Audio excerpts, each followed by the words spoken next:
المغرب يصدم فرنسا ويعقد صفقة عسكرية مفاجئة مع إسرائيل. لكن لماذا؟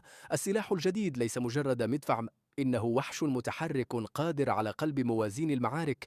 المغرب أبرم صفقة مع إلبيت سيستمز الإسرائيلية لشراء 36 مدفعا متطورا ذاتي الدفع من طراز أتموس 2000. هذا القرار جاء بعد مشاكل تقنية واجهتها القوات المغربية مع مدافع قيصر الفرنسية التي لم تلقى استجابة سريعة من باريس لإصلاحها. أما أتموس 2000 فهو وحش حقيقي في ساحة المعركة، يتميز بمدى بعيد، دقة عالية، ومرونة كبيرة بفضل تركيبه على شاحنات تاترا، مما يجعله مثاليا لمختلف التضاريس. هذه الصفقة تعكس تحولا استراتيجيا في علاقات المغرب الدفاعية وتقاربه العسكري مع إسرائيل، خطوة قد تثير قلق فرنسا. فهل ستدفع هذه الخطوة باريس إلى إعادة حساباتها قبل أن تخسر شريكا استراتيجيا مهما في شمال إفريقيا؟ اكتبوا رأيكم في التعليقات.